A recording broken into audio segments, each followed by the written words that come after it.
So we'll move, I'm afraid, to the first debate of the evening, which the whips have agreed will be on council tax for the year 2013-14. Therefore, let's turn to the items for decision. Report number 1. And I'll move reception of the report in paragraph 3, the proposed council tax.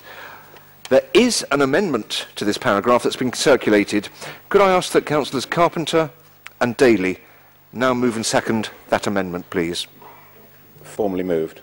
Thank you. Formally second. Thank you. Councillor MacDonald. Mr Mayor, when I moved into Wandsworth in the mid-1970s, it suffered from two major disadvantages: a Labour council and the second highest general rates in London. Shortly afterwards, the Conservatives took control. The rates were frozen and after a year reduced by 20%. A regime of low tax supporting good value was introduced, became nationally renowned and remains in force to this day. During the last few years, Britain has been reeling from the horror story that was the last Labour government. Some might say the last two Labour governments. The coalition government has been forced to cut back at every level, nowhere more than in local government expenditure. In the light of the 2010 Comprehensive Spending Review, the then leader introduced a programme of budget and service reviews designed to achieve spending cuts in the region of £80 million by 2014. The Council has made good progress with these reviews and is on course to achieve the required savings by that time. However, the most recent local government grant settlement, published in December 2012, has left Wandsworth facing further cuts of £20 million in the immediate period to 2015. The leader has therefore proposed the introduction of a further programme of service reviews to be discussed later this evening. At a recent FCROST meeting, the minority party welcomed these proposals and indeed in their amendment are suggesting they are not radical enough. In my opinion, they are perfectly realistic, and any attempt to incorporate changes to the finance and administration departments at this stage, let alone to merge them, would prove chaotic. But what of this year's council tax? Thanks to careful management of the resources, Wandsworth has managed to freeze its elements of the precept. However, it is considered inappropriate for the council, and therefore for its council taxpayers, to absorb the continuing precept from the Lee Valley Regional Park Authority on the opposite side of Greater London. I knew it, I rode there as a schoolboy. And also the increase in the Western Riverside Waste Authority, which one hopes is going to be one off. It's intended, therefore, that these be passported on. The resultant increase to a Band D council taxpayer will be less than £1 a month. The minority party have called for a reduction in our general reserves. It would be tempting to use these to reduce the council tax increase to nil overall, as they suggest, but equally it would be unwise. We are living in uncertain times, and it's essential, therefore, that we keep adequate contingencies to cover unexpected spending, particularly from the transfer of responsibilities of health to local authorities and the new welfare reform regime currently being rolled out. The minority group have talked in their amendment of further reducing spend by £5 million without offering any realistic way of so doing. It's then spent that £5 million on general ideals. Mr Mayor, 2013 is a year for hard facts, not ideals. I recommend the motion to you.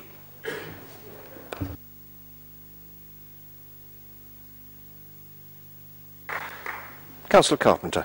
Thank you, Mr Mayor. As you can see, I've gone not paperless, so I'm pre-recycling. Mr Mayor,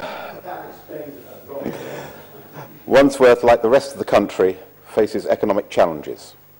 Economic challenges which we believe are exacerbated by the misguided policies of George Osborne, which risk turning a AAA rating into a triple-dip recession. I do not think it's profitable to look back and try to apportion blame. Churchill did not win the Second World War by bemoaning the policies of Neville Chamberlain, or by complaining about the inability of the French to defend their motherland.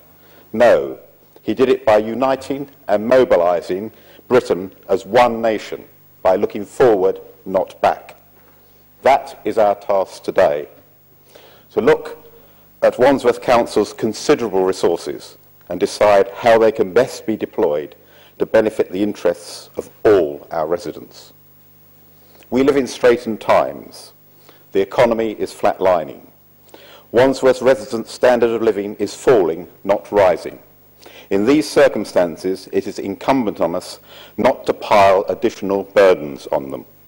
So our first proposal is to freeze the average Band D council tax at its current level of £683.72. This year we will finance this by reducing the enormous contingency provision of 14 million by just 6% to 13.1 million. In future years it will be financed out of the other budgetary changes we are proposing. The rest of our proposals involve a modest rebalancing of our budgetary priorities, shifting money away from bureaucratic overhead and towards frontline services and frontline people. In Power, we will continue this process year after year, so that cumulatively, after a four-year term, the Council's spending would have a very different shape.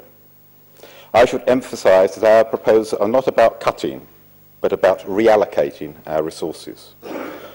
What then are our priorities?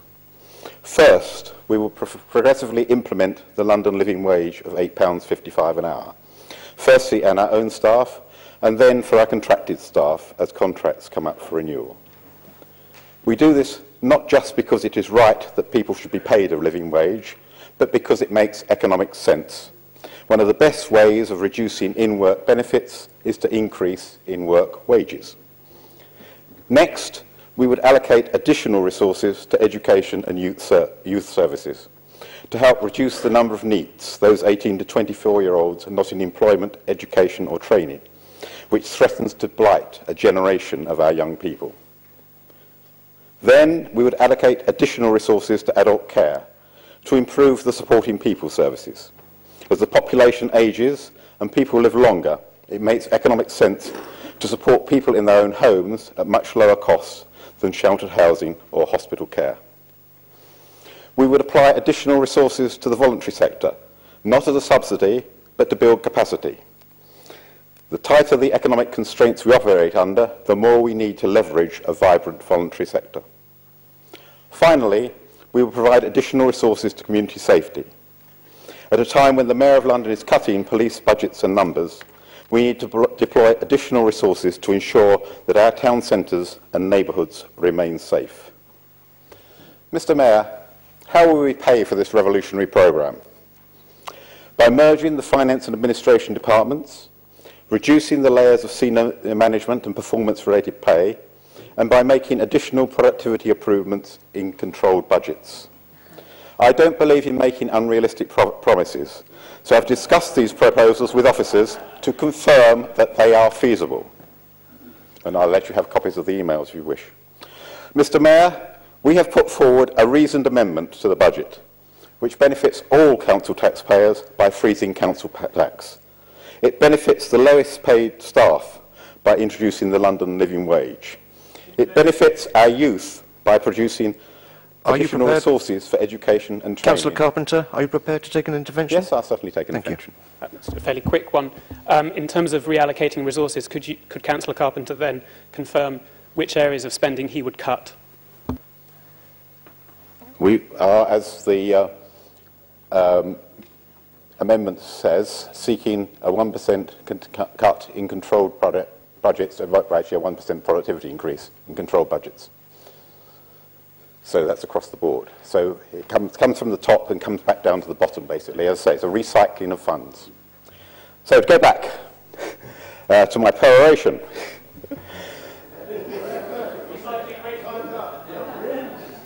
It benefits our lowest paid staff by introducing the London living wage. Could you wind up, please, Councillor? I am winding up. Thank you. Jolly good.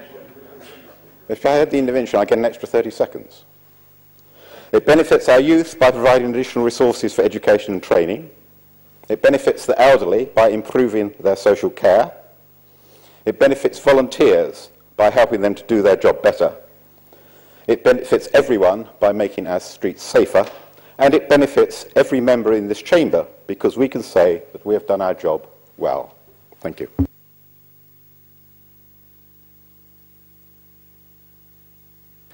Unfortunately, you don't get extra time due to an intervention. Your time is just frozen. You still get the 5 minutes. Moving on, Councillor Heaster, please. Well, thank you, Mr. Mayor. I was going to spend my little talk or speech in connection with the levies and charges, because it's my opinion that it's about time we investigated these a bit more vigorously. I think many of these outside organisations that we have to put levies on and charges through the council tax don't have the same transparency that we have here in this council chamber, and they certainly don't have the same vigorous governance. And it's that I wanted to address. However, I think I might stray onto some of the revolutionary ideas that have been just mentioned, but let me just touch upon the Wimbledon and Putney Common Conservatives, who have constantly been a pain and just be a total law unto themselves. They do not have the governance that I'm talking about, and it is right that we should try and find a way of highlighting that. And the same thing with the London Pension Fund Authority. We didn't come to a rather important question this evening, which is where they want to try and take over all the local authority pension funds. They happen to be the worst performing pension fund in London at the present time, or virtually, but they feel that if they were big and ran everything, the world would be perfect. The fact that it cost a fortune is another matter, so that's a bit of a joke. And I wonder whether, in fact, they should be disbanded, but that's another matter. The Lee Valley Regional Park Authority, I think most members here realise that this is something which is an anomaly and really must be changed at some time. The Western Riverside Waste is another one where I think, quite frankly, they need to get a grip and live in the real world. I know we have members on their board. I know we have officers on their management. However, they're only part of the consortium that forms the Wandsworth Riverside Waste.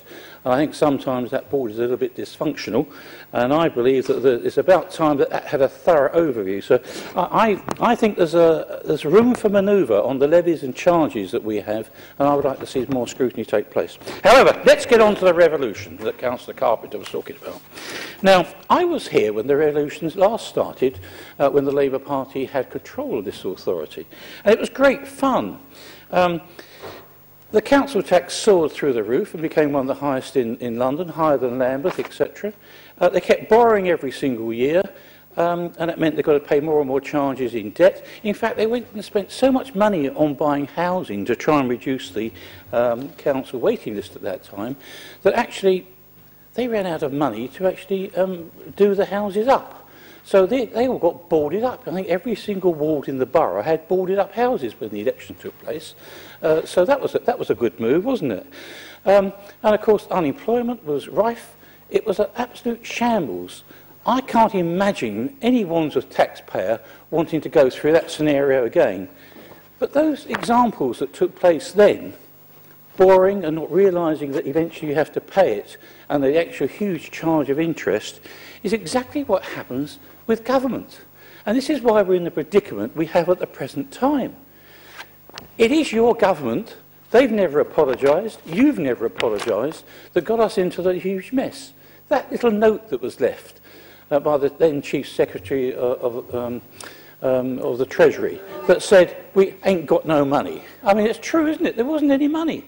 And we are still reaping those huge bills, interest, for the money that was actually borrowed year after year after year, when actually this nation didn't have the money to afford that borrowing. Now, that is very similar to what happened here in Wandsworth Council Chamber in the 70s. Exactly the same. And the idea that Councillor Carpenter has got, that we can actually dip into some of the reserves and spend £0.9 million, great idea, but, you know, what do you do next year? What do you do next year? Did you dip into them again? Well, this is ridiculous, isn't it? Yes, by all means. I'm pleased to hear the revolution. Mr. Mayor, I did say in my speech what we do next year. Basically, 3/4 of the reductions come through in year one. In year two, there'll be sufficient money to pay down the £0.9 million, and so you will be able to, going forward, to fund that ongoing reduction without any further call on reserves. Well, thank the Councillor for his intervention, but quite frankly, it's all supposition.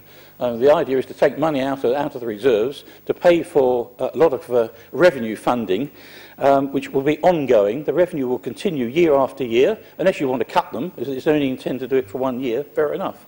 However, Mr Mayor, I see there's a red light, so I will sum up and say that, quite frankly, this revolution we've seen in this council chamber before, it rests upon borrowing money which we can't afford, and it rests on spending money that we cannot afford either. So I would hope the amendment will be firmly rejected by the council as a whole.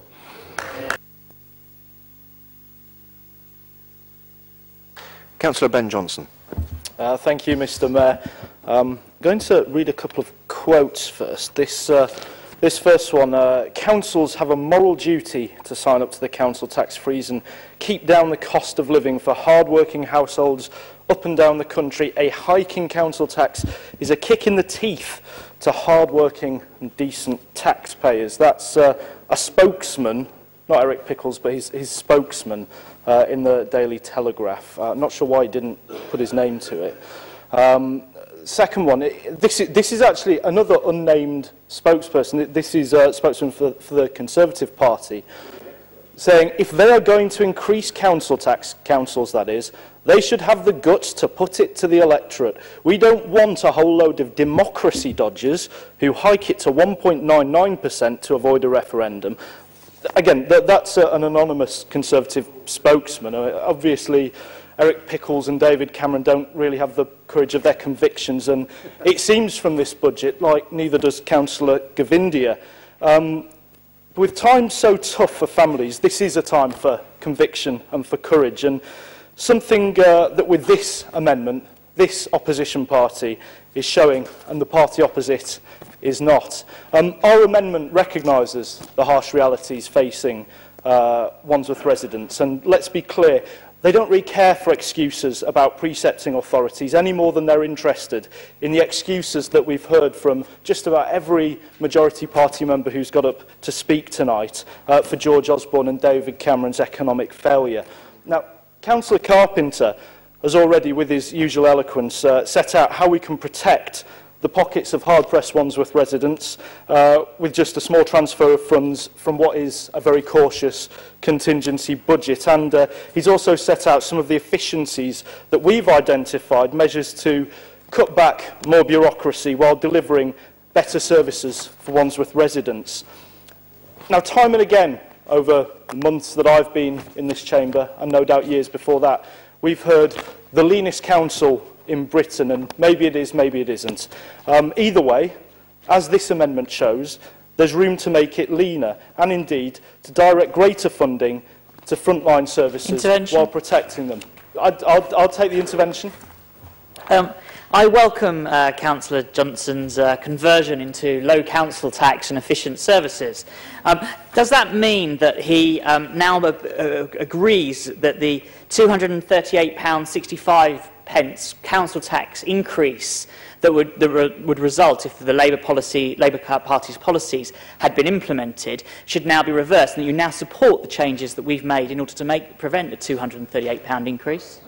Mr. I don't buy the premise of his argument. Councillor Carpenter set out very clearly the efficiency programme that we would follow and the way in which we would protect services and indeed invest in them by greater efficiencies from the council's bureaucracy. This amendment shows that it's this party, not the party opposite, who are taking up the mantle of efficiency. It's this party showing how you can do more with less, and it's this party who is listening to what a hard-pressed Wandsworth public wants us to do with its limited funds. You might call it rising to the real Wandsworth challenge. I'm going to read a couple more quotes back to you quickly. This one, these ones, it's from the House of Commons, so they've had to put their names to it. David Cameron says, the government have made money available so that councils can freeze their council tax third year in a row. This is a very important way of demonstrating that we're on the side of people who want to work hard get on and struggle to pay the bills. Frankly, all councils should look at the money that is available and recognise that a council tax freeze is in the interests of all our citizens. Secondly, this is Eric Pickles.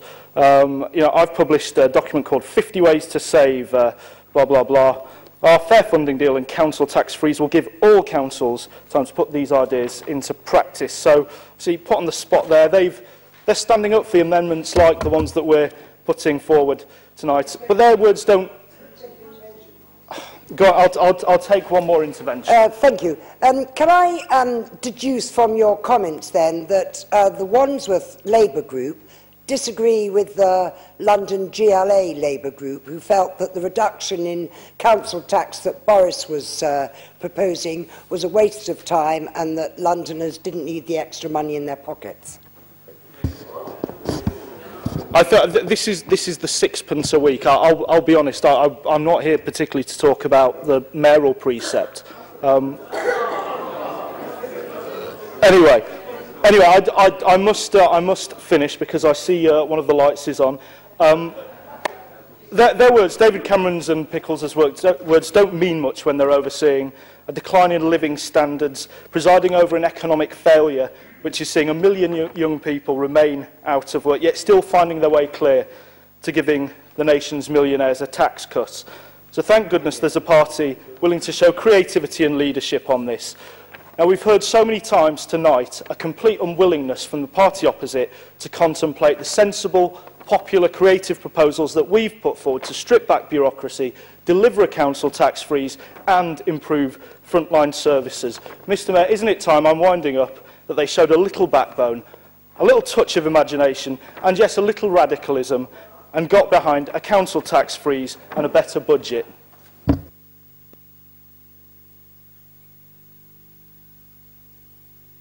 Councillor Mrs McDermott. Thank you, Mr Mayor. Low council tax is what residents want, and Wandsworth Conservatives have stuck to that mantra and policy for many, many years. And that's why there are 47 Tory members and only 13 Labour members. We've always given residents more scope to do what they want with their own money. We don't spend money on things that some residents will never take advantage of. Are you prepared to take an intervention? Yes, okay. I think Councillor McDermott should perhaps refer to the 1994 judgment on gerrymandering in her remarks about why there are 47 Conservative councillors, and perhaps... Are you accusing us of?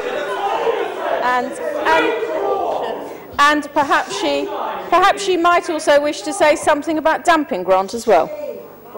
No, I'm not going to say anything about gerrymandering, so I shall move on. We have... It's... absolutely right. It's even more important to have low council tax now. Times are hard pressed. And I don't make any excuse for repeating yet again that the poor housekeeping of the last Labour government has got us all into this fine mess. The young are struggling to find jobs, rent flats, buy houses, and I speak from experience because I have several of them shacked up with me at home. So now, lo and behold, the Labour group are at last twigging that this is actually what the ratepayers of Wandsworth want, low council tax. But the Labour group are really Johnny-come-latelys to this whole concept, and I can't really believe that they have their heart in it. Though it might seem strange coming from this side of the chamber, I don't agree with their particular amendment to maintain what residents pay in total council tax at current levels. Labour are suggesting that of the £5 million that they will somehow manage to find from a naively simplistic approach to departmental merging and increased productivity, whatever they mean by that, £1 million of that will be given to council taxpayers of Wandsworth to keep their bills similar to this year. For one reason, and it's a blunt message, some taxpayers don't deserve it. And for another, they need to be alerted to the terrible scam from North East London. Why don't residents deserve it?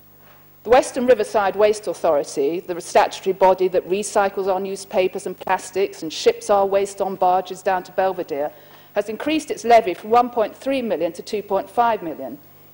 Obviously, the board members of WRWA have worked hard to keep the cost of rubbish disposal as low as possible, but reducing waste is something that we all as individuals should take much more responsibility for. Wandsworth residents obviously aren't all savvy and committed enough to recycling properly. When the orange recycling bags contain nappies, old chicken carcasses, and I dread to think what else. Are you prepared to take another intervention? No, I'm going to continue. I don't want any more interventions. Absolutely. So when orange bags are full of complete rubbish which isn't recycling, I dread to think what else. The borough takes a double whammy. We have to pay for recycling and then also the extra cost of transferring and counting the contaminated orange bags as municipal waste too. Why don't we make it clear on the council tax bill that the increase in the waste levy is something we can all help tackle by proper recycling? So I have no problem in allowing the increase to be passported through to the council taxpayers. But the levy for the Lee Valley Regional Park is just criminal. It's taking money away from our residents to spend on parks and recreation miles away in the far reaches of northeast London. Back in 1967, when we were all feeling very altruistic and the GLC wanted to help regenerate the deprived boroughs along the banks of the river. Are you prepared to take a third intervention? Or it'll be the second one? OK, we'll take one more. You're in Can luck, we just get the facts a little straight on Lee Valley Authority? It was accepted by the whole of London as a London-required facility, actually by a Conservative government at the abolition of the GLC, and rather like Hampstead Heath was considered to be a London-wide facility, and several other things, and should be done on a London basis. That was the basis. Now, it may well be out of date, fair enough, but don't say it was criminal. That's what the country, and in fact the Tory government, decided was right for London. That's your 30 seconds. Thank you very much. Councillor McDermott. That was 50 years ago, and things have changed, so I think we need to look at it again. Anyway, enough is enough, and hardly any of us go there, and we certainly don't get value for money. Much better to spend it on our fledgling Wandsworth Valley Regional Park. So hiding this levy in the Wandsworth tax bill and indirectly supporting the Lee Valley Regional Park is not one of the opposition's better ideas. Residents need to be alerted to get behind our campaign to reduce and then abolish the Lee Valley tax completely. The council's been able to freeze our share of the bills, but we cannot, and I don't think we should, absorb costs that are beyond our control and are levied by other statutory organisations. Does the opposition really want to be apologists for extra costs from outside the borough and half-hearted recycling? I don't support the amendment, and I support the main motion. Thank you.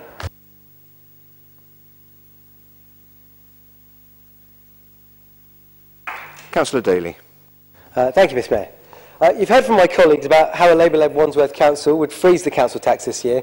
And although Councillors McDonnell, Heaster and McDermott, I wrote this 3 hours ago, by the way, and of course it's still true, have chosen to hide behind the now tired argument that Wandsworth is only playing the hand that was dealt it following Labour's mismanagement of the economy. The truth is, of course, that it is the Conservative Party who has run this council for the last 35 years. The position that this council finds itself in today is in no small part down to the decisions taken by Councillor Govindia, Councillor Lister and their predecessors, who have been stripping back council services for the past 3 decades while inflating salaries of senior management and failing to make adequate provision to deal with the tough economic times that would inevitably come and which we now find ourselves in. Wandsworth's financial mismanagement is perhaps no more clearly illustrated by the fact that this borough is one of just 6 in London which are raising their council tax this year, and we will no longer be the lowest council tax borough in London. The other 26 boroughs who are keeping council tax frozen have all had to make cuts of a similar magnitude to Wandsworth, and most do not benefit from a government grant anything like the size of the one which Wandsworth continues to receive, and which none of the speakers tonight have bothered to mention, which is obviously the key factor here. Council tax is £50 million in a £900 million budget. These councils, controlled by both Tory and Labour groups, have decided that it makes no sense to be calling for more money from their residents at a time when real earnings are continuing to fall and household budgets are squeezed even tighter. And while the members in the majority party claim they have no alternative, we have laid a perfectly reasonable and achievable one before you this evening, which it would appear that most of you don't understand and are poised to reject in a few minutes. Playing fast and loose with the truth, however, is something the leadership of this council has become rather adept at. In its press release to residents about the council tax, the implication was clearly that the council was merely passing on costs, effectively freezing the council tax, a statement which is entirely bogus. A significant part of the costs that are being passed on consist of the levy, as has been mentioned, from the Western Riverside Waste Authority, an organisation in which we are one of the key stakeholders and have members on the board, and to whom our levy might be smaller if we had a better record on recycling, something that is in our control. Contrary to what Councillor McDermott thinks, it's just up to everybody to get on with it. Actually, it's up to the council to make sure that people are aware and help them get on with it. So that's another area where investment should have been diverted. Another area where investment... Another area... Are you prepared to take an intervention from Councillor Mrs Clay? No, thank you. Another area... as soon as we get somebody worth listening to, I'll let them intervene.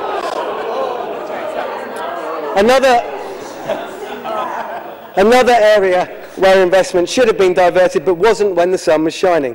So we're now in the bizarre situation where our council tax is being increased by 3.1%, but the leader still believes this counts as a freeze in the council tax. And by finding what they believe to be a loophole in the government's guidance, they believe they'll qualify for the council tax freeze. Although, as we've already heard this evening, that's a gamble which may cost the council £500,000. And given that the council tax is going to go up by more than 2%, the level above which the law says you must hold a referendum, why is the council not putting its increase to the public vote?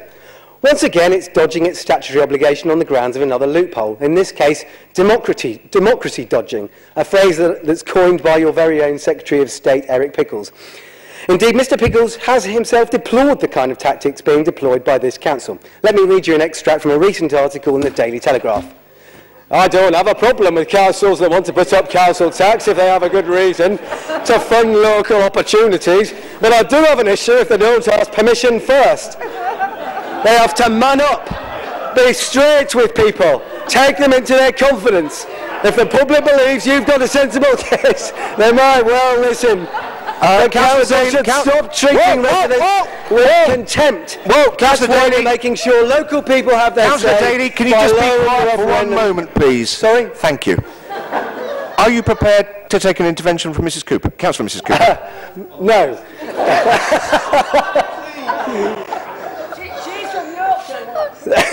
That's why. So, Mr Pickles has made it, thank you very much. I don't need heckles from my own side, thank you. Mr Pickles has made it very clear that you should be putting council tax rises to the referendum, not getting around it via a loophole. Mr Mayor, it strikes me that this council is little better than the multinational corporation that sidesteps its taxes, or an elected politician that fiddles his expenses by claiming for taxi journeys that he shouldn't, for example. They may be able to claim that that's what they're doing is not against the letter of the law, but it's certainly against the spirit of it. Tonight's budget exposes the leadership of this council as opportunist, please finish off? Morally redundant, I'm winding up, and in breach of the guidance laid down by its party's own Secretary of State. The Labour group is laying down an achievable and affordable set of alternatives which would not only keep council tax frozen at a time when residents can least afford a council tax rise, but would also redirect some £5 million of the council's spending to areas which residents tell us are important. Thank you. Would you kindly take your seat, please? Thank you.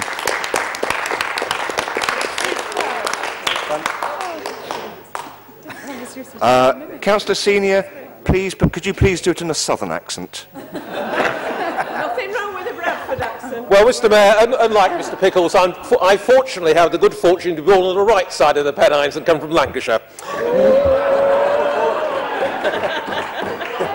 Mr Mayor, it has been an entertaining evening.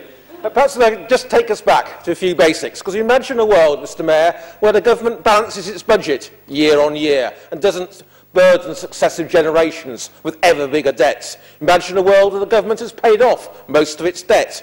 Imagine a world where the government has a credit rating better than the United States of America. And imagine a world where the government has, for many years, kept its council tax frozen. That government, of course, is Wandsworth, local government. And for many years, because of the prudent way in which we have run our budgets, because we've been willing to take hard decisions, we've been able to do that. Now we are in an unprecedented position of having to save something like £100 million from our budgets. And that can't be done just by a 1% cut or a 1% increase in productivity here and there. It does demand hard work and hard decisions. Now, often in this chamber, when we talk about hard decisions, that, of course, is a synonym for making cuts, and we're certainly making quite a number of those. But it's also got to be on occasion when we do take the decision that, yes, we cannot continue to pass through ever-increasing costs from precepting authorities, be it the incredibly inefficient London Pension Fund Authority, the Lee Value, which hardly anyone in Wandsworth actually uses, or indeed Western Riverside Waste Authority, though I do hope there'll be some better news from Western Riverside about its costs fairly soon for future years.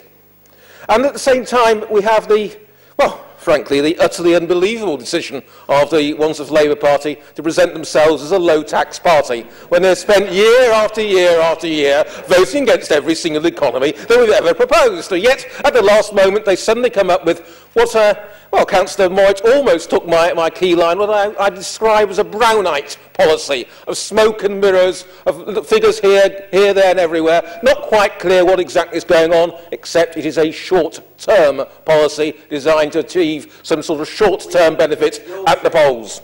This council will always take the sensible decisions on behalf of the people of Wandsworth. We all know that Gordon Brown never had a real or imagined girlfriend called Prudence. At times he was increasing government expenditure by 4 times the rate at which the economy was expanding, and at the same time expanding the client state ever wider, quite sensibly from a political point of view, I suppose, in an attempt to build up a client state of voters for him. That was wrong and remains wrong. This council will continue to have a sensible and prudent approach to its financial affairs, and I commend the council's budget to the council tonight.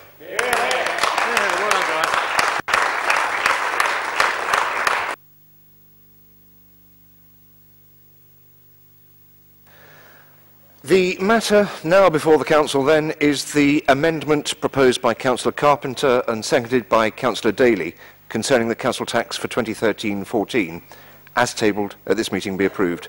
So would you please indicate by a show of hands all those votes in favour of the amendment? 13.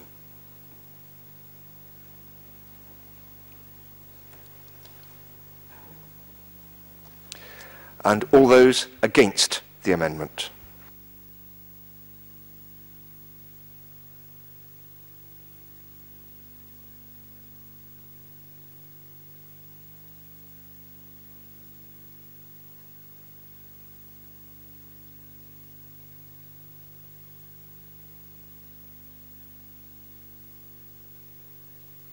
And those abstaining? The result of the voting then is 13 for the amendment, 34 against, nobody abstaining. The amendment is lost. The matter now before the Council is the adoption that we adopt this motion. Can I treat that with the same number of votes, or shall we put it to the vote? Same number. Same number? Thank you.